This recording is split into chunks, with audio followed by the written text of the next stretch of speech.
Hey guys, welcome back to my channel. Today, let me share a very interesting story. So it is about Swami Vivekananda ji और ये 1893 की story है 130 years back and it is still relevant.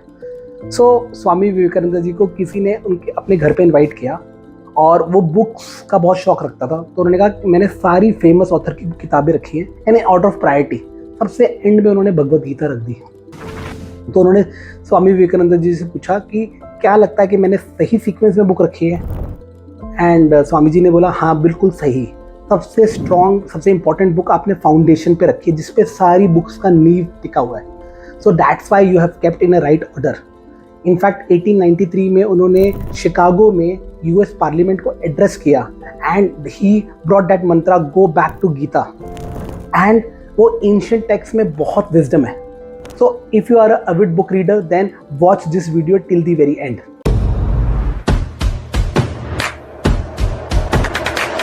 Recently मेरे एक friend आए दिल्ली से, उनका नाम राहुल है, और उन्होंने कहा कि यार आपके बुक्स की ना कलेक्शन अच्छी है। मैंने कहा ये तो मैंने आधी कर दी, मैंने लोगों को ना गिफ्ट कर दी क्योंकि मैं काफ़ी टाइम से बुक नहीं पढ़ रहा हूँ तो मेरे लिए रेलेवेंट नहीं थी। कहते फिर आपने कलेक्शन रखी क्यों है? मैंने कहा ये तो बहुत छोटी सी है, मेरे घर में मेरे बेडरूम पे एक बुक लाइब्रेरी है, मेरे एक ऑफिस स्पेस बना हुआ है घर पे, वहाँ पे 2 बुक लाइब्रेरीज है, बट मैंने लास्ट 1 साल से किताबें पढ़नी कम कर दी है। एंड ही वाज सरप्राइज, ऐसा क्यों? तो मैंने कहा मैं इसके लिए ना एक वीडियो आपको बना के भेजूंगा and I got a very interesting topic to share on this. I am sure आपने किसी इन्फ्लुएंसर को या फिर किसी को सुना होगा कि अगर आप एज एन एंटरप्रेन्योर और एज ए इंडिविजुअल आपको ग्रो करना है, आपको किताबें पढ़नी बहुत ज़रूरी है। And which is partially true because किताबें ना is kind of a experience और a wisdom of somebody who have made success in life. तो मैंने बहुत सारी सक्सेसफुल ऑथर की किताबें रखी हैं एंड क्योंकि बिजी होते थे बिजनेस में तो टाइम लगता नहीं था, तो कभी कभार मतलब कि साल में 3-4 किताबें पढ़ लेते थे। But then in Covid times it was a blessing and I start reading at least 2 books in a month and एक साल में 25-30 बुक मैंने पढ़ डाली थी। Then over a period of time I dwelled into spirituality and I met my spiritual mentor also। तो उन्होंने मुझसे पूछा पुनीत तुम्हारी बातों से ऐसा लगता है तुम बहुत सारी किताबें पढ़ते हो। मैंने कहा ऐसा क्यों लगता है? कहते because you are overwhelmed with information and some information is actually not relevant and तो काफ़ी बुकिश लैंग्वेज है।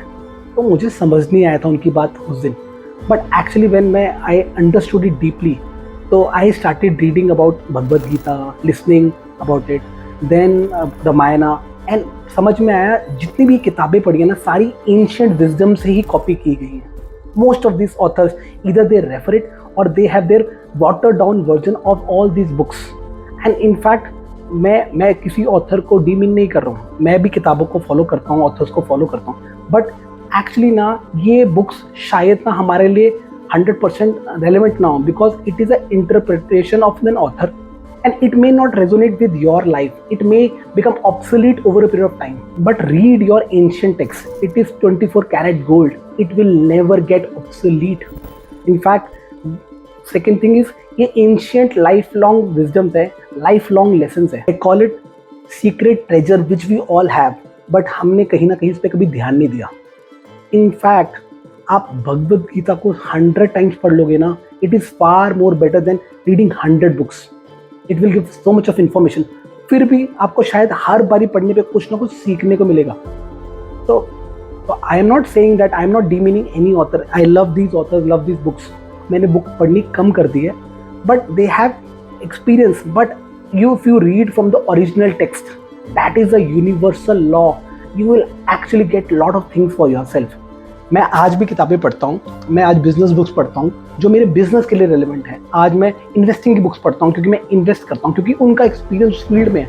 बट अपनी पर्सनल ग्रोथ के लिए हमारे एंशिएंट टेक्स्ट से बेटर कोई किताब नहीं है। This is my actually this is what I believe in. You may have a different belief system, so let me know आपको क्या लगता है। Have you read these books? What do you understand by spirituality and what is your understanding of books and what is books as a source of information or wisdom for you? So watch my channel, subscribe to it and like it, and do watch it for useful content. Thank you so much.